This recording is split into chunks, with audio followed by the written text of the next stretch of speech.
माझा प्रभाग माझा विकास या मुद्द्यावर दर्यापूरचे प्रभाग क्रमांक 1 चे माजी नगरसेवक श्री अस्लम मजीद भाई घानीवाले हे आज चर्चेसाठी आपल्या चॅनलला जुळलेले आहे आणि येणाऱ्या स्थानिक स्वराज्य संस्थेच्या निवडणुकाबाबत आपण यांच्याशी चर्चा करणार आहोत। भाऊ, आपका तुमचं विदर्भ शासन 24 मध्ये स्वागत आहे। नमस्कार। तर सर्वात प्रथम माझा प्रश्न आहे की प्रभाग क्रमांक 1 मध्ये दर्यापूरच्या तुम्ही इच्छुक उमेदवार आहे काँग्रेसचे, याबद्दल काय सांगणार तुम्ही?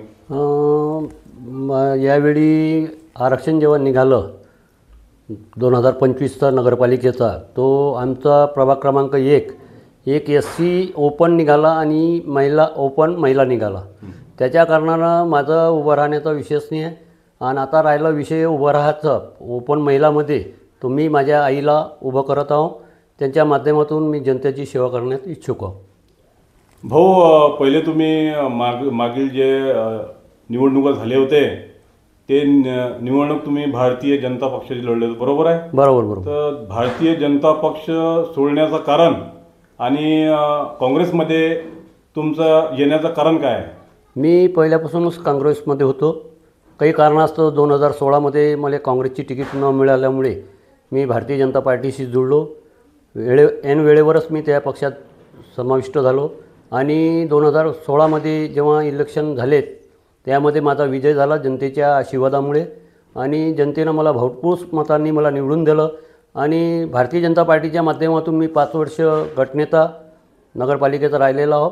आणि आता सोडण्याचं कारण माझं वैयक्तिक मत आहे, कारण की आमचं जे हे तालमेल आहे भारतीय जनता पार्टीचे काही आणि माझे ते तालमेल न जुळल्यामुळे मी काँग्रेसमध्ये परत वापस आलो आणि आता इच्छुक उमेदवार माझी आई काँग्रेसची लेडीजमधून।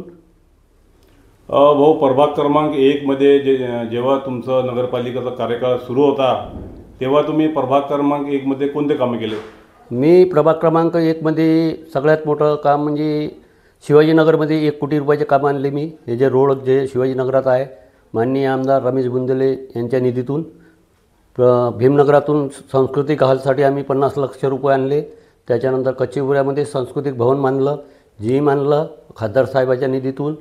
असे अनेक कामं भीमनगरात रोड आणि अनेक नाली रोड अनेक कामं आम्ही केलेली आहेत, ज्या कारणामुळे जनता आम्हाला पहिल्या नंबरची पसंती करत आहे। भाऊ, आता नवीन रोस्टरप्रमाणे जे आहे प्रभाग क्रमांक 1 याचा विस्तार झालेला आहे, तर याच्यामध्ये काही भाग जे आहे 2 मध्ये पण गेलेला आहे, काही भाग तुमच्या इकडे 7 मध्ये पण गेलेला आहे। तर या जे म्हणजे प्रभाग क्रमांक 1चा विस्तार झाला आणि जे तुमचे मतदाता याच्यामध्ये होते, तर याचा तुम्हाला काही तुमच्या येणाऱ्या याच्यावर फरक पडणार का? माझा प्रभाग क्रमांक 1 नंबर आहे, जे गोरक्षणपासून तो माझा भवानीपर्यंत होता। आता गोरक्षणपासून तो भीमनगरपर्यंत झालेला आहे। भवानीश्वरचे जे माझे वोटर होते, मलाही दुःख झालं की ते लोक माझ्याकडून कटल्या गेले। आता शासनाचा जे निर्णय असते ते मान्य करावं लागते, कारण की जे भवानीश्वरचे जे लोक मला प्रेम करत होते पूर्ण तेकडा 350-400 मतं माझे कमी झाले। नुकसान जरूर झालेलं आहे माझं, परंतु माझे जे शिवाजीनगर आहे, भीमनगर आहे, दीक्षाभूमी आहे, रेल्वे समोरचा भाग आहे आणि गोरक्षण एरिया, गुजराती मारवाडी समाज, हे सर्व लोक प्रेम करतात माझ्यावर आणि मला पूर्ण हे आहे की की माझी आई निवडून येणार काँग्रेस पक्षाकडून, एवढं मला निश्चित आहे।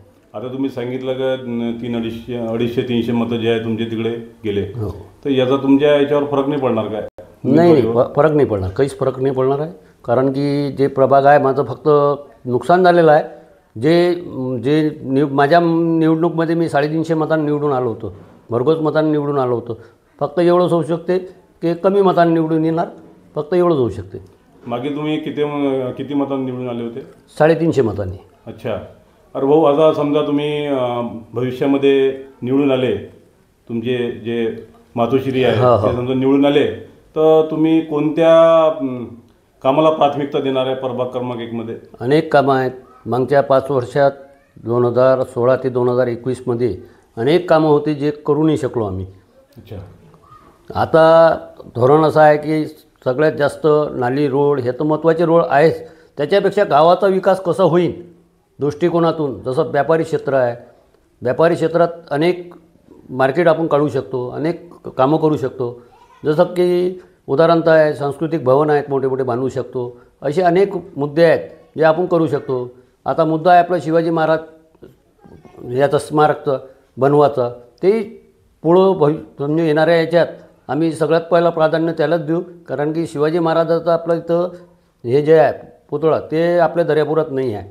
आणि अनेक वेळा आंदोलन झालेले आहे, अनेक वेळा शिवसेनाच्या माध्यमातून म्हणा या अनेक लोकांनी त्याचं आंदोलन केलं आहे. परंतु त्याला जागेचे प्रॉब्लेम असल्यामुळे ते स्मारक उभं होऊ नाही शकू राहिलं. लेकिन आमच्याजवळ जागाही आहे. आता पुढं जाऊन ते निधी आणणार आहेत. काँग्रेस पक्षाचा झेंडा फडकला, काँग्रेसचा नगराध्यक्ष बनला आहे बरोबर. आम्ही सगळ्यात पहिले माझा स्वतः व्यक्तिमत सगळ्यात पहिले त्याच्यावरच राहणार आहे की सगळ्यात पहिले शिवाजी महाराज यांचा स्मारक उभा झाला पाहिजे. भाऊ, काँग्रेस पक्षातर्फे तुमची उमेदवारी जाहीर झालेली आहे का? नाही नाही नाही, अजून कोणाचीच तिकीट फायनल झालेली नाही आहे. आता ते पार्टी मिटिंग होणार आहे, त्याची कोर कमिटी असते, त्याच्यात सर्व आम्ही स्वतः सगळे फॉर्म भरलेले आहेत. सर्व लोकांनी जे इच्छुक उमेदवार होते काँग्रेस पक्षाकडून सर्वांनी आपले फॉर्म भरलेले आहे. आता पार्टी निर्णय घेणार, अध्यक्षपद कोणाला जाते, नगरसेवकांचे पद कोणाला भेटतात. आणि माझं असं मत आहे की बाई ज्या लोकांना भेटलं त्यांनी चांगल्यात चांगलं काम करावे. भाऊ, माझा एक प्रश्न अजून असा पण आहे का, रोस्टर जे दर्यापूरचं निघालं ते ओबीसी निघालं. बिलकुल. आणि तुम्ही मेमन समाज असल्यामुळे तुम्ही पण ओबीसीमध्ये येता, तर नगराध्यक्षासाठी का विचार केला नाही तुम्ही? आम्ही नगराध्यक्षाचा विचार करूच शकत नाही. कारण की कारण की कसं आहे की ज्या स्तरावर आपण आहो आजच्या पोझिशनमध्ये, मी त्या स्तरावर नगरसेवक मी तिन्ही गावाचं काम करू शकतो. काही जरुरी नाही आहे की नगराध्यक्ष होणं जरुरी आहे. लोकांचे आपल्या मनावर आहे की आपण जनतेचे कामं कसे करू शकतो. कारण की जरुरी आता फक्त पद आहे तो नगराध्यक्षाचा.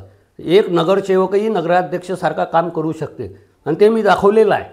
10 वर्ष 2011 ते 2016 आणि 2016 ते 2021 बनोसा, बाबळी, दर्यापूर अशी आता तुम्ही लोकांना विचारू शकता की असलमभाई जवळ गेलेले आहेत. मी नगरपालिकेमध्ये उपस्थित असताना जे लोक माझ्यापर्यंत आले त्यांचे मी कामं केलेले आहे. काही जरुरी नाही आहे की नगराध्यक्ष होणं जरुरी आहे माझ्यासाठी. नगराध्यक्षापेक्षा नगरसेवक होणं महत्त्वाचं आहे. कारण की नगरसेवकही तोच काम करते, नगराध्यक्षही तोच काम करते माझ्या मतानं. त्याच्यासाठी मी इच्छुक नाही आहे नगराध्यक्षासाठी. आणि राहिला आता मेमन समाजाचा विषय, तर मेमन समाजमध्ये आता कोण इच्छुक आहे ते मी सांगू शकत नाही. कारण की माझा स्वतःचा व्यक्तिमत मी इच्छुक नाही आहे. भाऊ, आता माझा एक अजून प्रश्न आहे का, तुम्ही मागील काळात नगरसेवक असताना आणि ह्या भीमनगर एरियामध्ये खूप जे गोरगरीब जनतेचे घर आहेत ते अतिक्रमणमध्ये आहे, झोपड्या आहेत, तर त्याला नियमित करण्यासाठी तुम्ही कोणता पाऊल उचलला का तुमच्या काळामध्ये? मी स्वतः 2022 आपल्या 2014, 15, 16मध्ये आम्ही स्वतः फायला जमा करून त्या काळात आम्ही त्यांचे घरकुल आपले पट्टे कायम करण्यासाठी आम्ही फायला जमा करून सबमिट केले होते नगरपालिकेमध्ये. त्याच्यातल्या आनंदनगर, इंदिरानगरमधल्या काही लोकांना त्यावेळी पट्टे कायम 60 लोकांना पट्टे कायमची कारवाई झाली होती. त्या लोकांना पट्टे वाटपही झाले आणि त्या लोकांना घरकुलही भेटले, लाभ भेटला घरकुलचा. फक्त काही कारणास्तव ते आठवडी बाजार झाला. अनेक म्हणजे बनोसा बाबळीतल्या लोकांचं पट्टे वाटप जे प्रोसेस चालू होती ते हायकोर्टात केस चालू असल्यामुळे, ते पेंडिंग असल्यामुळे ते आतापर्यंत थांबली होती. आता हायकोर्टाचा स्टे हटलेला आहे. आता आम्ही स्वतः कमीत कमी 140 लोकांचे पट्टे वापस, जे 14-15 आम्ही फायला म्हणजे 14-15मध्ये आम्ही फायला तयार केल्या होत्या, आता परत 2 महिन्या अगोदर मी स्वतः सगळ्यांचे फायला ओके करून नगरपालिकेमध्ये सबमिट केलेले आहे. म्हणजे 140 लोकांचे माझ्या प्रभागातल्या लोकांना भीमनगर, दीक्षाभूमी आणि रेल्वे फाटकासमोरची जी लाईन आहे ते पूर्ण त्यांचे फायला बनवून त्यांच्या जुनी असाइनमेंट 2005ची आणि नवीन असाइनमेंट अशी पूर्ण डॉक्युमेंट जमा करून आम्ही त्यांना नगरपालिकेमध्ये सबमिट केलेले आहे. भाऊ, स्थानिक पातळीवर दर्यापूरच्या काँग्रेस पक्ष कोणत्याही दुसऱ्या पक्षाची अलायन्स करणार आहे का? ते आता पार्टी निर्णय घेणार आहे, मी नाही सांगू शकत. कारण की वरिष्ठ नेता असतात, वरिष्ठ नेता बबलू भाऊ आहेत, आमचे जिल्हाध्यक्ष सुधाकर पाटील आहेत, खासदार साहेब आहेत आमचे बळवंत भाऊ, बाळासाहेब हिंगणीकर आहेत. हे लोक निर्णय घेणार आहे ना, कोणी हे युती करायची की नाही करायची ते आम्ही नाही सांगू शकत. कारण की मी एवढा मोठा नाही आहे की मी त्यांच्या हे वाक्यावर उत्तर देऊ शकतो. आता कसं आहे, जेव्हा स्थानिक पातळीचे स्वराज्य संस्थेची निवडणुका जाहीर झाली आहे. नवीन नवीन नेते सोशल मीडियावर पोस्ट टाकत आहे जे कधीही सामाजिक कार्यालयामध्ये दिसले नाही, पण तुम्ही नेहमी सामाजिक कार्यामध्ये सक्रिय राहता, आम्हाला दिसत आहे. तर याच्यावर तुम्ही काय बोलणार? नाही, आता कसं आहे, इलेक्शन आले म्हणजे लोक बाहेर निघतात, 5 वर्ष तोंड दाखवत नाही. जे जनताला माहीत असते, जनताला सगळं माहीत असते की बाबा आता काही कोणी लोक काय दिवाळीचे फळ हे करत आहे, काय म्हणतात त्याला, दिवाळीचा फळ जे वाटप करतो ते वाटप करत आहे. काही लोक काही करत आहे, काही लोक दुसरे वेगळे ॲटम करत आहे. लेकिन जनताला माहीत आहे आपल्या प्रभागातून कोणाला निवडून द्यायचं. जे कार्य करते, जो हमेशा तू रात्र दिवस आपल्यासोबत जुळलेला असते, प्रभागासाठी मेहनत करते, त्या लोकांना बिलकुल असा नाही इलेक्शन निवडणूक लढणं. कारण की जे रात्र दिवस मेहनत करतात, लोकांच्या मधात राहतात, त्यांच्याबद्दल काही विशेष नाही. अनेक लोक आहेत की जे रात्र दिवस काम करतात. आता नवीन चेहरे आलेले आहेत, त्यांना संधी, ते करतात प्रयत्न. आता देवाच्या हाती आहे आणि जनतेच्या हाती आहे. जनता कॉल कोणाला देणार आहे ते सांगू शकत नाही, कारण जनता जनार्दन आहे. कारण त्यांच्या हाती आहे मतदान करणं. ते कोणाला निवडून देणार आहे ते जनता जनार्दनची. आता नवीन चेहरे येणार आहेत हे तर विशेष नाही आहे. आता युवा किती येतात, महिला किती. भाऊ, तुम्हाला हे वाटत नाही का की युवांना यावेळी संधी भेटली पाहिजे? बिलकुल मिळाली पाहिजे ना. युवा काय म्हातारे काय, काम तर दोन्ही करतात. 50 वर्षाचा व्यक्ती काम करते, 25 वर्षाचा व्यक्ती काम करते, कारण तो झडते जनतेसाठी. हे वयमर्यादा जे आहे हे आपण आज म्हणतो की युवा वर्ग, बिलकुल युवा वर्गाला चान्स मिळाला पाहिजे. युवा वर्गाने राजकारणात यायलाच पाहिजे. माझा विरोध नाही आहे युवा वर्गाला, लेकिन युवा वर्गानं हे विचार केला पाहिजे की स्वतः 5 वर्षांनी कंटिन्यूमध्ये त्यांनी टिकला पाहिजे.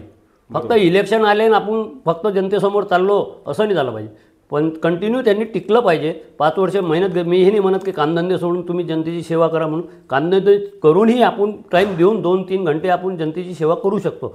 तसं मी कामधंदे करून आपल्या जनतेचे जेवढं वेळ भेटते, लोक मला सांगतात असलं मग एक प्रॉब्लेम आहे फोनवर सांगतात, मी काम करायला तयार आहे. तसे युवानी करायला पाहिजे, काही हरकत नाही. युवाने जर बिलकुल मैदानात उतरलं पाहिजे ताकदीनं. माझं असं मत आहे, काही हरकत नाही, युवाने आलं पाहिजे. भाऊ, शेवटचा माझा प्रश्न, आता म्हणजे दर्यापूरच्या जनतेला येणाऱ्या स्थानिक स्वराज्य संस्थेच्या निवडणुकाबद्दल तुमचं काही आव्हान आहे का? बस माझं एवढं तुम्हाला आव्हान आहे की येणाऱ्या 2025च्या इलेक्शनमध्ये जनतेंनी जास्तीत जास्त मतांनी काँग्रेस पक्षाचे नगराध्यक्ष जेही देणार आहेत त्यांना बहुगोज मतांनी निवडून द्यावे. कारण की होणारा विकास, जे आता पुढं होणार आहे विकास, ते दर्यापूर शहराचा चांगलाच होणार आहे. कारण दर्यापूर शहर आज आपण पाहतो आहोत, काही अनेक ठिकाणी लाईटा बंद आहेत, काही प्रॉब्लेम आहेत. बॉडी नाही आहे 4 वर्षापासून. शासन कारभार चालू आहे, बॉडी नाही आहे, शासन कारभार चालू आहे. शासनात आता तुम्हाला माहीत आहे की शासन काय करते आणि काय नाही करत. आम्हीच तो भांडून कामं करून घेतो. आज त्याला सांगितलं की भाई ट्रॅक्टर पाठवतो, 4 दिवसांनी ट्रॅक्टर येते. लाईट बंद असते, आज सांगितलं 4 दिवसांनी लाईट चालू होते. अशी परिस्थिती आहे. आणि बॉडी आल्यानंतर ते परिस्थिती दुरुस्त होणार आहे, कारण नगरसेवक तिथं असते, ते हातवात काम करून घेतात. आणि मला जनतेला आवाहन करायचं आहे तुमच्या माध्यमातून की येणाऱ्या नगराध्यक्षाच्या निवडणुकीमध्ये, नगरपालिकेच्या निवडणुकीमध्ये सगळ्यात जास्तीत जास्त मतांनी काँग्रेस पक्षाला निवडून द्या, एवढंच आवाहन करतो आणि एवढंच बोलतो. भाऊ, तुम्ही तुमचं अमूल्य मत आमच्या चॅनलला दिलं, याबद्दल खूप खूप धन्यवाद आहे तुमचं. तुमचंही धन्यवाद. तर मित्रांनो, हे होते माजी नगरसेवक श्री असलम मजीदभाई घानीवाले. मी नावेद सय्यद, न्यूज विदर्भ शासन, दर्यापूर. धन्यवाद.